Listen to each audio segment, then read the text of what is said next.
Hello दोस्तों, जैसा कि हमने लास्ट एपिसोड में देखा कि कैरन ने अपनी स्टेक से अपने बॉडीगार्ड को इशारा कर दिया था कि वो सेफ है। वहीं बचपन की रिंग कांटेक्ट में आ जाने से कैरन को यह पता लग जाता है कि यह बचपन वाला लॉन्ग हाउचेन ही है। कैरन हाउचेन से कहती है, क्या तुम मुझे घर तक छोड़ सकते हो? तभी कैरन अपना हाथ आगे बढ़ाती है जिसे हाउचेन पकड़ लेता है। तभी कैरन हाउचेन को इमेजिन करने लगती है और इस मोमेंट से कैरन बहुत ज्यादा खुश हो जाती है। जिस पे हाउचेन उससे पूछता है कि तुम कहाँ पर रहती हो, जिस पे कैरन बताती है कि यहाँ से 76 फीट आगे, 58 फीट राइट, 33 फीट लेफ्ट और फिर वहीं पर ही मेरा घर है। अब फिर वह दोनों वहाँ से आगे बढ़ते हैं। तभी कैरन सोचती है, हालांकि री इनकारनेशन की वजह से मुझे बोलने की शक्ति मिल गई, लेकिन मेरी देखने की पावर जा चुकी है। पहले मैं इससे इसका नाम भी नहीं पूछ पाई थी, लेकिन इस बार मैं इसे अच्छे से बात भी कर सकती हूँ। मेरी आंखें ना होने की वजह से मैं इसको नहीं देख सकती हूँ। न जाने यह कैसा लगता होगा। शायद ये मुझे भूल गया है और मुझे पहचान नहीं पा रहा, लेकिन इससे कोई फर्क नहीं पड़ता क्योंकि अब हम फिर से मिल चुके हैं।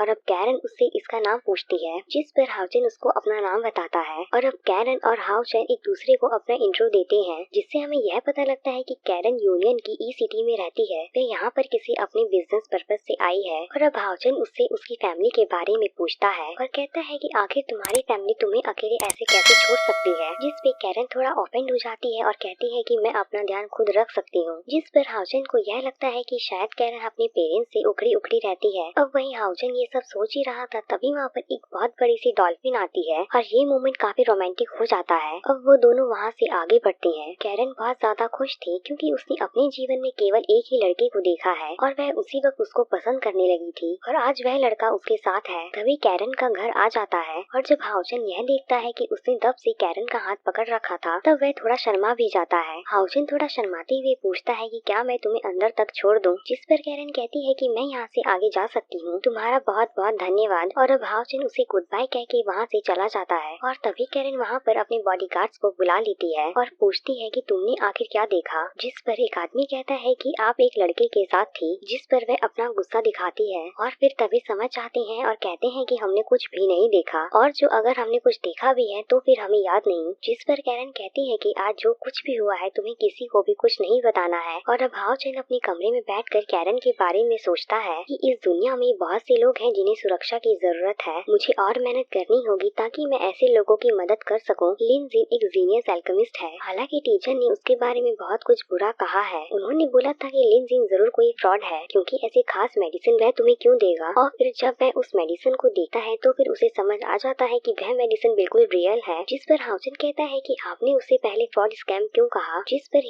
हुआ कहता है कि अगर वह सच में इतना ही जीनियस है और वह इतनी खास तरह की मेडिसिन भी बना पा रहा है, तो फिर भला किसी की टीम में आने के लिए वह इतना क्यों गिड़गिड़ा रहा है। जरूर उसका मोटिव कुछ और है। जिस पर हाउचेन कहता है कि वैसे हमारा इसमें कोई लॉस नहीं क्योंकि उसकी मेडिसिन हमें फायदा ही पहुंचाएगी और अगर हम लास्ट में हम फाइनल्स तक पहुंचेंगे तो फिर उस जैसे जीनियस के साथ हमें टीम बनाने में कोई और नुकसान नहीं है। ये सुनकर ही हुआ थोड़ा शॉक हो जाता है और फिर वह समझ जाते हैं कि हाउचेन अब बड़ा हो गया है और वो अपने फैसले खुद ले सकता है। और अब हाउचेन उस मेडिसिन को ले लेता है और 5th लेवल पर पहुंचने की कोशिश करने लगता है। और फिर तभी वहाँ पर ही हुआ आ जाते हैं जो उससे कुछ बात करना चाहते थे। जिस पर वह कहते हैं कि लिन बहुत ज्यादा मैच जीत चुकी है और जो मैचेस तुम्हारे आगे होने वाले हैं वह नॉर्मल मैचेस नहीं होंगे। कई सारे क्रेडिट जिसके पास कई सारी स्किल्स हैं वो सारे अब लड़ेंगे। कई तो ऐसे हैं जो आग को सांस लेने के लिए भी मैनिपुलेट कर देते हैं और एक लिटिल गर्ल है जो हॉल ऑफ मैजिशियन से है और लेवल 8 के हेलिस थ्री थॉक्स को समन भी कर सकती है। उन सभी की स्ट्रेंथ 5 के आसपास है। और अब हाउचेन को लेवल 5 पर पहुंचने के लिए लिक्विड स्पेशन को करना होगा और इसलिए ही हुआ उसको ये सिखाने लगता है। जिस पर ही हुआ हाउचेन को पावर ऑफ लिक्विफिकेशन के बारे में सिखाने लगे थे। और अब हम अगले दिन के मैच को देखते हैं जिसे लिन से लड़ने के लिए एक ताकतवर योद्धा उसके सामने आया है और ये सेकंड राउंड है और ये सारे योद्धा फर्स्ट राउंड से ज्यादा पावरफुल है। ओपोनेंट जब लिन को देखता है तो वह लिन की सुंदरता पर मोहित हो जाता है और फिर तभी एटीट्यूड दिखाते हुए कहता है कि तुम अपनी सुंदरता के मारे तो यहाँ पर नहीं आ गई हो। तुम मुझसे उम्मीद मत रखना कि मैं तुम्हारी सुंदरता होने के कारण तुम पर रहम करूंगा। इस बात से लिन को बहुत गुस्सा आ जाता है। कहती है कि आखिर तुम्हें रहम दिखाने के लिए कहा किसने है तुम्हें। और अब उन दोनों में बैटल शुरू हो जाती है और लिन अपने बीस्ट को बुला लेती है और उस पर बैठकर लड़ने को तैयार हो जाती है। ओपोनेंट भी अपने बीस्ट को समन करता है। उसके पास आइस एट्रीब्यूट है जो काफी शक्तिशाली है। सभी को उसकी पावर देखकर लग रहा होता है कि उसका बीस्ट जरूर बहुत ज्यादा पावरफुल होगा, लेकिन वह बीस्ट भी दिखने में बहुत खतरनाक बीस्ट था, लेकिन उसका साइज खरगोश जितना ही था। ये देखकर लिनजिन के साथ सभी काफी हंसने लगते हैं और लिन तो ये भी कह देती है कि इस बीस्ट ने लगता है तुम्हें पाल रखा है, तुमने इसे नहीं। जिस पर अपोनेंट कहता है कि भले ही मेरा बीस्ट अभी बड़ा नहीं हुआ हो, लेकिन तुम्हें अब मेरा मजाक उड़ाने की कीमत चुकानी होगी। वह तुरंत अपने बीस्ट को अटैक करने को कहता है और फिर तभी वहाँ पर बर्फीला तूफान आ जाता है, लेकिन लिन बिना डरे हुए आगे बढ़ने लगती है। तभी उसकी आंखों के आगे से ओझल हो जाती है। अपोनेंट उसको ढूंढता रह जाता है, आखिरकार वह गई कहाँ। वहीं हेलरोज पीछे से आकर उस पर हमला कर देती है, जिससे एक ही बार में अपोनेंट दूर जाकर गिरता है। अब वह समझ जाता है कि हेलरोज लेवल 6 पर आ गई है और लिन जिन उसका बीस्ट पकड़ लेती है। अपोनेंट माफी मांगते हुए उसे अपने बीस्ट को कुछ न कहने के लिए कहता है। अब वहीं सभी हेलरोज की जीत पर उसी की वाहवाही करने लगते हैं और हाओचेन भी हेलरोज को लेवल 6 पर आया देख बहुत खुश होता है और अब लिन अपनी सीट पर वापस जाने लगती है। और अब अगला मैच हाओचेन और हुक सिटी के प्रिंस के साथ होना है। हुक सिटी के प्रिंस का नाम गुईगू है। ये बहुत ही एरोगेंट और पागल सा है, जो बचपन में भी हाओचेन को परेशान किया करता था। ये हुआ और उसके पापा की शर्त भी लगी थी, जो जिसको हराएगा वह उसके गाल पर थप्पड़ मारेगा। इसलिए हाओचेन के लिए यह मैच जीतना बहुत जरूरी है। और जब हाओचेन रिंग में आने लगता है तो फिर उसके पास से एक वॉरियर गुजरता है और जब उन दोनों की रिंग आपस में कांटेक्ट में आती है तो फिर वह ग्लो करती है। तो फिर वह वॉरियर समझ जाता है कि ये जिंगियो का डिसेंडेंट है और अब पागलपंती करते हुए प्रिंस रिंग में आता है और फिर वह हाओचेन से पूछता है कि तुम किस तरह से मरना चाहोगे। हाओचेन अपनी तलवार को निकालता है और फिर वह पुराने अटैक को यूज करने के लिए फिर से वह अपने ड्रैगन को समन करने लगता है, लेकिन प्रिंस बिना डरे हुए अपने डीमन बीस्ट को समन करने लगता है और फिर अपने पापा की सीख को याद करता है कि उन्होंने कहा था कि हाओचेन केवल इसको 3 मिनट तक ही यूज कर सकता है और ये मैक्सिमम 4 मिनट तक ले जाएगा, लेकिन उससे ज्यादा नहीं, क्योंकि इससे ज्यादा ले जाने पर उसकी स्पिरिचुअल पावर पूरी तरह से ड्रिल हो जाएगी। इसलिए तुम्हें केवल 4 मिनट तक हाओचेन से दूरी बनाए रखनी है, क्योंकि उसका यह वाला अटैक दूर वाले अपोनेंट पर यूज नहीं किया जा सकता। वो इसलिए पीछे हटने लगता है, जिस पर लिन कहती है क्या यह उससे डर रहा है। ये हुआ समझ जाता है कि असल में यह उसके पापा की प्लानिंग है। प्रिंस यानी कि गुईगू पागलपंती करता हुआ हाओचेन से दूर खड़ा होकर हाओचेन को चिढ़ाने लगता है, लेकिन हाओचेन कुछ भी नहीं कर रहा था, क्योंकि वो अगर उसके पीछे जाएगा तो फिर उसकी स्पिरिचुअल पावर और ज्यादा तेजी से गिरने लगेगी। ये जो उस ड्रैगन को समन कर रहा है, इससे उसके हर मिनट में स्पिरिचुअल पावर 500 पॉइंट से कम हो रही है और यह मैचेस अंडर 2000 वाले पॉइंट्स की स्पिरिचुअल पावर से हो रही है। इसलिए हाओचेन मैक्सिमम 4 मिनट तक खड़ा रह पाएगा और फिर लिन वहीं पर टेंशन में आने लगती है और फिर सभी ऑडियंस भी बोर हो जाती है। उन्हें यह लगता है कि हाओचेन बिना लड़े ही यह मैच तो हार जाएगा। गुईगू अपने पॉइजन ब्लेड के साथ खड़ा था, क्योंकि इस मैच में जैसे ही हाओचेन एग्जॉस्ट होगा तो फिर वह उसको जान से मार डालेगा। अब फाइनली 4 मिनट पूरे हो जाते हैं, लेकिन अभी भी हाओचेन ड्रैगन को समन करते हुए खड़ा है और यह देखकर सभी हैरान थे, क्योंकि इतनी देर तक ड्रैगन को समन करते करते ड्रैगन और ज्यादा पावरफुल हो गया है। और अब हाओचेन अटैक करने का डिसाइड करता है और गुईगू को पकड़ने के लिए उसके पीछे भागने लगता है। गुईगू उससे दूर भागने लगता है, क्योंकि उसे लग रहा था कि कुछ ही सेकंड्स में हाओचेन खुद ही हारने वाला है, लेकिन हाओचेन एकदम से उसके एकदम सामने आ जाता है। अपनी स्पीड शॉट का यूज करके उस पर उससे अटैक कर देता है और वह उसके इस अटैक से अपने बीच समेत दूर जाकर गिरता है और यह देखकर सभी काफी हैरान हो जाते हैं और उस वॉरियर को भी हाओचेन की यह स्किल काफी पसंद आने लगती है। और अब हाओचेन इस मैच को जीत चुका है और फिर सभी लोग खुश हो रहे होते हैं, लेकिन गुईगू के पिता कहते हैं कि हाओचेन ने चीटिंग की है, उसकी स्पेशल पॉइंट्स 2000 से ज्यादा है और इसलिए यह इतना लंबा टिक पाया है। एल्डर्स को भी इस बात पर शक होता है और फिर वह रेफरी को हाओचेन की स्पेशल पॉइंट्स चेक करने के लिए भेजते हैं, जिस पर हाओचेन के स्पेशल पॉइंट्स 1807 निकल कर आते हैं, यानी कि हाओचेन ने कोई भी चीटिंग नहीं की है। गुईगू का पिता गुस्से में ही हुआ के पास आ चुका था। वह रेफरी की बात सुनकर हैरान हो जाता है और कहने लगता है कि आखिरकार ये कैसे पॉसिबल है, जिस पर वह कहता है कि अब तुम शर्त हार गए हो। जिस पर वह कहता है कि क्या तुम मजाक कर रहे हो, क्या तुम सच में हुक सिटी के राजा को थप्पड़ मारोगे, और अगर तुम मुझे मारोगे तो फिर तुम्हें पूरे शहर के गुस्से को झेलना होगा। कोई नहीं, तुमने मेरे साथ बदतमीजी की थी, इसलिए मैंने यह शर्त रखी, मैं तुम्हें माफ करता हूँ। यह सुनकर गुस्से में ही वह उसके आसपास एक बैरियर बनाता है और फिर उसको जोरदार थप्पड़ जड़ देता है। कोई भी इस शील्ड की वजह से इन्हें नहीं देख पा रहा था, जिस पर हिहुआ कहता है कि रिजल्ट तुम्हारी आंखों के सामने है। हालांकि मैं किसी को कंपेयर किसी के साथ नहीं करता, क्योंकि सभी का टैलेंट अलग अलग होता है, क्योंकि तुमने अपनी बेटी को अपनी अभिलाषा की अग्नि में इतना ज्यादा ढकेल दिया है कि वह सभी से जलने लगा है। हाओचेन भी अब उसे थप्पड़ मारने के लिए आगे जाता है। प्रिंस अब डरने लगता है, लेकिन हाओचेन उसे बिना कुछ कहे ही आगे बढ़ने लग जाता है और अब उसके पिता को उसकी यह गलती अब समझ में आ जाती है और अब एल्डर हाओचेन का इन्फो पढ़ते हैं, जिसके पास असल में रिंग ऑफ हेरिटेंस की शक्ति है और ये काफी स्ट्रॉन्ग प्रैक्टिस है और इतनी सी उम्र में इतना सब कुछ होना बहुत बड़ी बात है। यानी कि एल्डर सब समझ जाते हैं कि इस साल बहुत अच्छे कैरेट हमारे हमारे सामने आने वाला है। लेकिन जब वे सन इन लॉन्ग देखते हैं तो फिर वह हैरान हो जाते हैं, जिस पर वह सोचने लगते हैं क्या वह वो तो नहीं। जिस पर वह अपने सैनिकों को बुलाते हैं और कहते हैं कि इस लड़के के बारे में जो भी न्यूज़ फैल रही है उन सभी को ब्लॉक कर दो और किसी को भी इस लड़के के बारे में कुछ भी पता नहीं लगना चाहिए। और अब हाओ चेन ही हुआ के पास वापस आ जाता है, जिस पर लिन उसे पूछती है कि आखिरकार तुमने यह मिरेकल कैसे किया। जिस पर हाओ चेन कहता है कि यह सब हॉरी स्पीड स्लॉट की वजह से हुआ है। उससे न सिर्फ मुझे एक एक्स्ट्रा मिनट मिल गया, उसने अटैकिंग पावर को 3 सेकंड से ना करके 4 सेकंड तक बढ़ा दिया और अब मुझे तो ऐसा भी लगता है कि मेरी स्पेशल पावर लिक्विफिकेशन भी होने लगी है। तभी हाओ चेन कहता है कि मुझे आपके द्वारा बताए गए तरीके से अभी प्रैक्टिस नहीं है। जिस पर हेहुआ कहता है कि प्रैक्टिस हर बड़ी में नहीं होनी चाहिए, इसके लिए तुम्हारी बॉडी को प्रॉपर रेस्ट भी चाहिए होगा। वहीं वह वॉरियर हाओ चेन के बारे में सोचता है और कहता है कि मैं तुमसे मिलने के लिए उत्सुक हूँ। वहीं दूसरी तरफ हाओ चेन जब रात को अपने कमरे की तरफ जाने लगता है तो गुइवो एक छोटे से बच्चे का लॉलीपॉप छीनकर उसे तंग कर रहा होता है और वह उस छोटे बच्चे को पीटने ही वाला होता है। जिस पर हाओ चेन वहाँ जाकर गुइवो को फिर से पीट देता है। हाओ चेन उसके आदमियों को भी इतना पीटता है कि वह बेहोश हो जाते हैं, लेकिन वह इन सभी कामों को इतनी जल्दी जल्दी करता है कि वह देख भी नहीं पाते कि वह हाओ चेन है। और फिर यही यह एपिसोड खत्म हो जाता है। दोस्तों, अगर आपको मेरी यह वीडियो पसंद आई तो फिर लाइक और सब्सक्राइब करना मत भूलना। साथ ही बेल आइकन को भी प्रेस कर दो ताकि मेरी न्यू वीडियो को नोटिफिकेशन आप लोगों तक पहुँच सके।